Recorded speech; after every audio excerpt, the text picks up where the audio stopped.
এই মসজিদের ভিতরে এসে আসলে অন্যরকম একটা অনুভূতি হচ্ছে যে আজকে থেকে ৩০০ বছর আগে এই মসজিদে সুদূর পারস্য থেকে আগত কর্মীরা কিন্তু এখানে নামাজ আদায় করতো। তাদের নামাজের জন্য এই মসজিদটি নির্মাণ করা হয়েছিল। এটি হচ্ছে কান্তজির মন্দির যেটা নির্মাণ করেছিল সেই নির্মাণ শিল্পীদের যে প্রধান তার কবর কিন্তু এটি। বন্ধুরা, গত ভিডিওতে দেখেছিলেন কান্তজির মন্দির। আজকের ভিডিওতে দেখবেন হচ্ছে এই কান্তজির মন্দির নির্মাণ করার জন্য যে পারস্য থেকে নির্মাণ শিল্পী নিয়ে আসা হয়েছিল, তাদের থাকার জন্য এই রাজা জায়গা দিয়েছিল নয়াবাদ নামক গ্রামে। সেই নয়াবাদ গ্রামে কিন্তু সেই নির্মাণ শিল্পীদের মধ্যে যারা মুসলিম ছিল তার জন্য একটি মসজিদ নির্মাণ করা হয়। সেই মসজিদটি আজকের ভিডিওতে দেখবেন। তো আমি এখন ওখান থেকে ভ্যানে করে যাচ্ছি সেই মসজিদের দিকে। ভ্যান ভাড়া হচ্ছে নিচে 20 টাকা। এবং এখানে কিন্তু দেখতে পাচ্ছি কাঁচা রাস্তা, এদিকে রাস্তাঘাট এখনো পাকা হয়নি। কাঁচা রাস্তা বলতে মাটির রাস্তা দিয়ে আমি এখন সেই মসজিদের দিকে যাচ্ছি।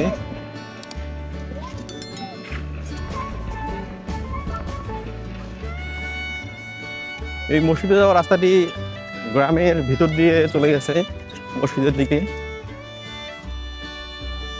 দাসপাড়ার ভিতর দিয়ে যাচ্ছি নয়াবাদ মসজিদ দেখার জন্য। এখানে ব্লক দিয়ে রাস্তা তৈরি করা হয়েছে, ব্লক ইট যেটাকে বলে। দাসপাড়া বাজার, সেই বাজারের ভিতর দিয়ে মসজিদে যাওয়ার রাস্তা। নয়াবাদ মসজিদ আর মাত্র 800 মিটার দূরে। রাস্তার দুই ধারে লিচুর বাগান। দিনাজপুর যেহেতু লিচুর জন্য বিখ্যাত, এই জন্য এখানে কিন্তু একটা মোটামুটি বড় লিচুর বাগান দেখতে পাচ্ছি রাস্তার দুই ধারে। এটা তো সাবেক এমপি গোপাল এমপির মামার বাগান, এটা না? তো বাগান তো মোটামুটি বড় দেখতেছি। এগুলো তো মনে হয় প্রচুর লিচু হয়, না?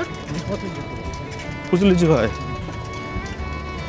গাছগুলো দেখে তো তাই মনে হচ্ছে যে গাছগুলো তো অনেক বড় বড় হয়েছে, মোটামুটি বড়ই। এই এলাকায় কি আরো লিচুর বাগান আছে না? এটাই বহুত।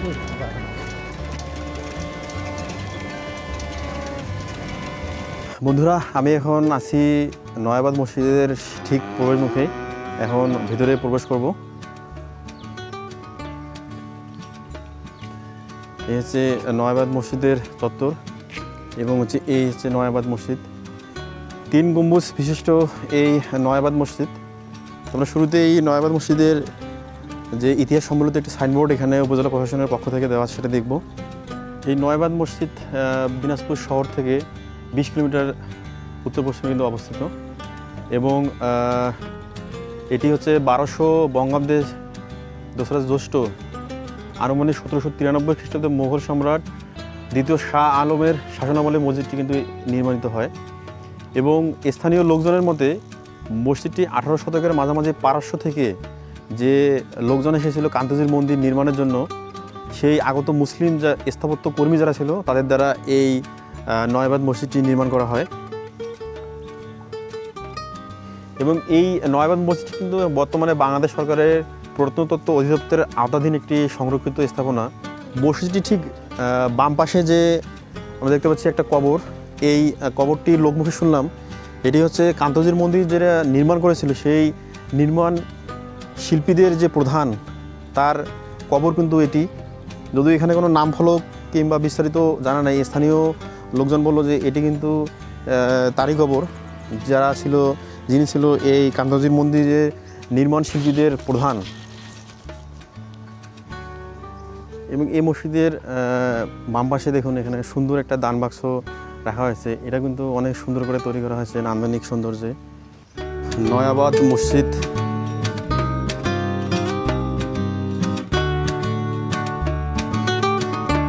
যেটি দিনাজপুর জেলা সদর থেকে 20 কিলোমিটার উত্তর পশ্চিমে নয়াবাদ নামক স্থানে, যেটি কাহারোল উপজেলায় অবস্থিত।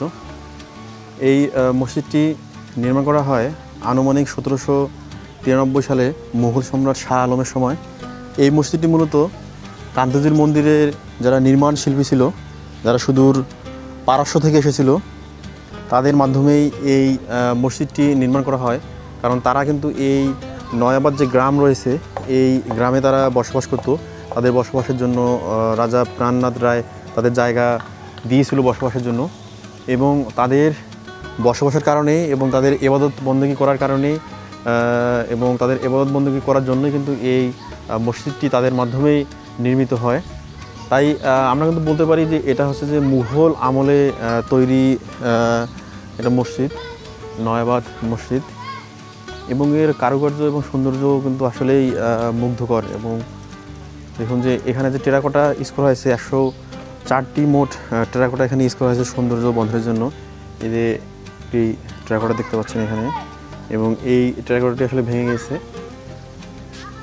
এবং মোট 104টি টেরাকোটার সমন্বয়ে এর সৌন্দর্য কিন্তু বর্ধন করা হয়েছে। এবং এটি কিন্তু হচ্ছে 3 গম্বুজ বিশিষ্ট একটি মসজিদ। আমরা যদি এই মসজিদের যে নির্মাণ করা হয়েছিল, এই মসজিদে যদি ইটগুলো আমরা দেখতে যাই, দেখুন কত ছোট ছোট ইট। এই ইটগুলো মূলত মুঘল সাম্রাজ্যের সময়, মুঘল আমলে যত স্থাপত্য রয়েছে সবগুলো কিন্তু এই ছোট ছোট পোড়ামাটির ইট দিয়ে কিন্তু তৈরি করা হয়েছে। তো এখানে প্লাস্টার খুলে যাওয়ার কারণে ইটগুলো বের হয়ে এসেছে। এটি হচ্ছে মসজিদের পিছনের অংশ, আমরা তখন ছিলাম সামনের অংশ। তো এটা দেখুন যে এই যে মিনারগুলো রয়েছে, মিনারগুলো কিন্তু তখনকার এবং এখনও কত সুন্দরভাবে রয়েছে।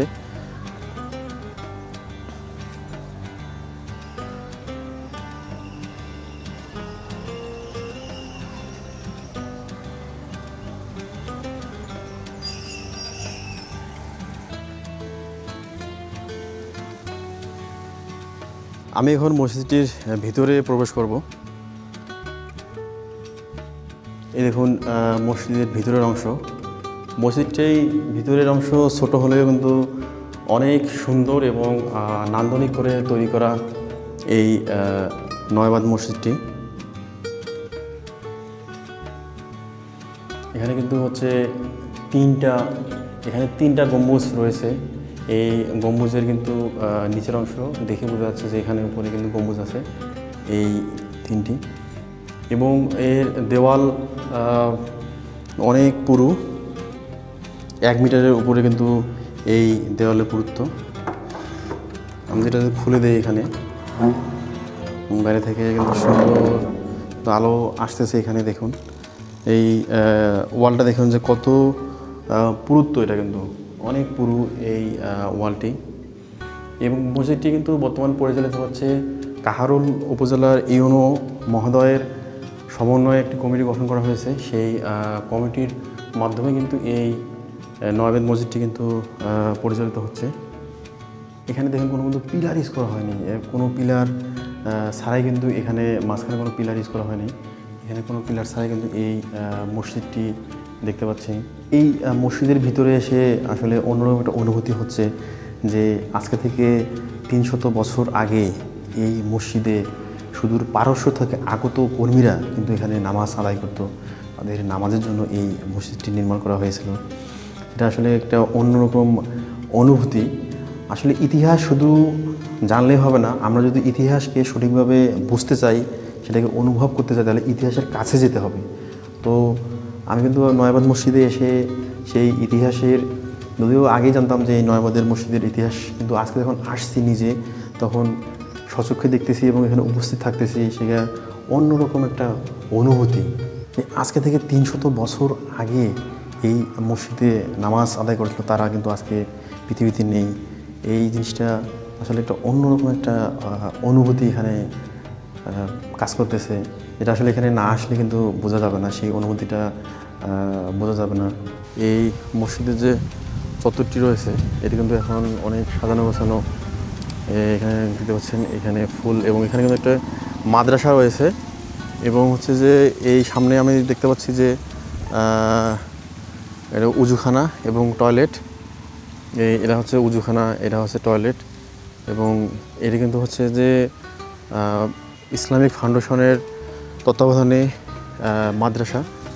এখানে এবং এখানে সৌন্দর্য বদলের জন্য অনেক ফুলের গাছ, অনেক কিছু এখানে আছে, রোপণ করা হয়েছে। মসজিদের পাশেই ইসলামিক ফাউন্ডেশনের দারুল আরকাম ইতুদিয়া মাদ্রাসা এবং ইসলামিক ফাউন্ডেশনের তত্ত্বাবধানে কোরআন শিক্ষা কেন্দ্র এখানে রয়েছে। এখানে হচ্ছে মহিলাদের টয়লেট এবং হচ্ছে পুরুষদের টয়লেট, এবং দেখে কিন্তু মনে অনেক পরিষ্কার মনে হচ্ছে এই টয়লেটগুলো। এবং এটা হচ্ছে মসজিদের উজুখানা। এই মসজিদের সৌন্দর্য বর্ধনের জন্য মসজিদ চত্বরেই কিন্তু সুন্দর ফুলের বাগান দেখতে পাচ্ছি, গোলাপ ফুল ফুটে আছে। এবং এটা কিন্তু কবরস্থান, এটা কবরস্থান। মসজিদের ঠিক সামনেই কিন্তু এখানে একটা কবরস্থান দেখতে পাচ্ছি।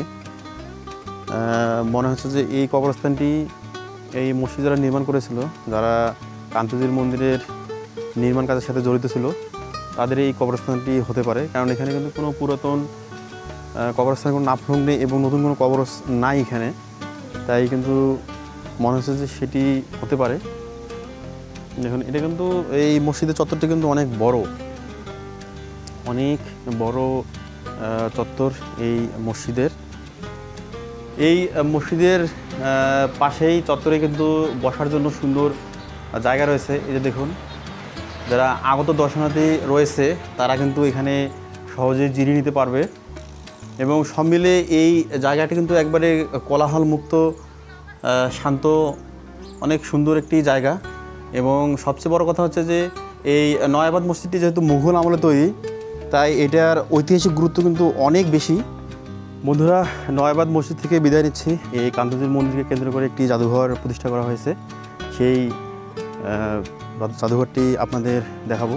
আমার এই ভিডিওটি ভালো লাগলে অবশ্যই লাইক, কমেন্ট এবং শেয়ার করবেন। এবং যারা নতুন আছেন আমার চ্যানেলে, তারা অবশ্যই চ্যানেলটিকে সাবস্ক্রাইব করে আমার পাশে থাকবেন। বন্ধুরা, এটি কিন্তু হচ্ছে কান্তজির মন্দির যাওয়ার রাস্তা। তো এই কান্তজির মন্দিরের ঠিক যাওয়ার একটু আগেই কিন্তু এখানে কান্তনগর প্রত্নতাত্ত্বিক জাদুঘর, যেটি প্রত্নতত্ত্ব অধিদপ্তর দ্বারা পরিচালিত সাংস্কৃতিক মন্ত্রণালয়। তো জাদুঘরের ভিতরে ভিডিও করা নিষেধ, এজন্য আমি আপনাদের বাইকটা দেখাই যে আপনি কিন্তু কান্তনগর যে মন্দির, কান্তজির মন্দির, সেটি যাওয়ার আগে এই প্রত্নতত্ত্ব অধিদপ্তরটা যেটার আনার জাদুঘর আছে, সেই জাদুঘরটি দেখতে পারবেন। তো ভিতরে যেহেতু ভিডিও করা নিষেধ, তাই আমি বাইরেটা দেখাচ্ছি। বাইরেটা কিন্তু অনেক সুন্দর এবং ভিতরে কিন্তু আপনারা অনেক কিছু দেখতে পাবেন, যেমন সেই 1100 থেকে 1800, 1900 শতকের ওই সময় বিভিন্ন প্রত্নতত্ত্ব যে নিদর্শন, সেই নিদর্শনগুলো দেখতে পাবেন। এবং এখানে কিন্তু দেখেন ফুলের বাগান আছে এবং এই সুন্দর একটা গেট।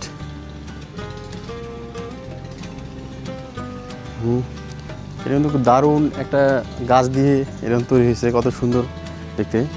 এবং পুরো চত্বরটি কিন্তু অনেক সুন্দর করে সাজানো গোছানো। এখানে দেখুন যে সুন্দর কিন্তু গাছ দিয়ে একটা লাভ পয়েন্ট এখানে করা হয়েছে।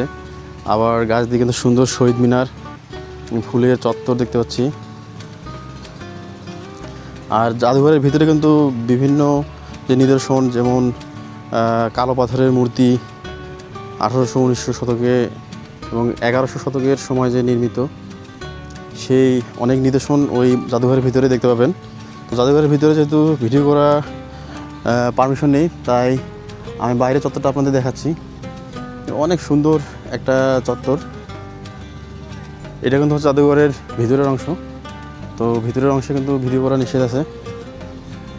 ফুলের বাগান এবং সুন্দর করে কিন্তু এই চত্বরটি সাজানো হয়েছে। এবং এই জাদুঘরটি কিন্তু 2021 সালে উদ্বোধন করা হয়। যদিও আমি আসলে আসার আগে জানতাম না যে এখানে একটা জাদুঘর প্রতিষ্ঠা করা হয়েছিল, কারণ আমি আজকে থেকে 17 থেকে 18 বছর আগে এসেছিলাম কান্তজির মন্দির দেখার জন্য। এরপরে কিন্তু কান্তজির মন্দিরে ব্যাপক সংস্কার হয়েছে। এই চত্বর দেখতেছেন যে কত সুন্দর গাছগাছালি এবং সুন্দর করে কিন্তু সাজানো হয়েছে। এই গাছের দিয়ে কিন্তু সাজানো হয়েছে, সাপের আদলে এটা করা হয়েছে। এবং এই চত্বরটি কিন্তু অনেক সুন্দর। আপনারা যখন কান্তজির মন্দির ঘুরতে আসবেন তখন অবশ্যই এই জাদুঘরটি দেখে যাবেন। এই জাদুঘরে আছে প্রবেশ মূল্য 20 টাকা মাত্র। এবং বাইরের কিন্তু সুন্দর এটা করা আছে, সুন্দর এখানে কারুকাজ।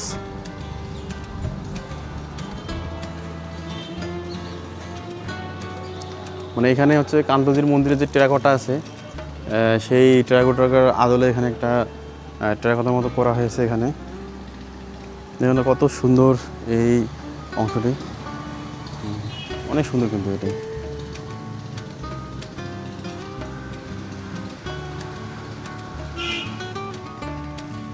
কত সুন্দর করে সাজানো গোছানো এই জাদুঘর চত্বরটি।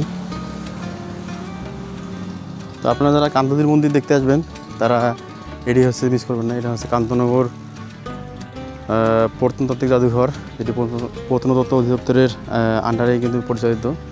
আজকের ভিডিওটি এখানে শেষ হচ্ছে। আজকের এই ভিডিওটি ভালো লাগলে অবশ্যই লাইক, কমেন্ট এবং শেয়ার করবেন এবং পরবর্তী ভিডিও দেখার আমন্ত্রণ রইল। সবাই ভালো থাকবেন, সুস্থ থাকবেন। আল্লাহ হাফিজ।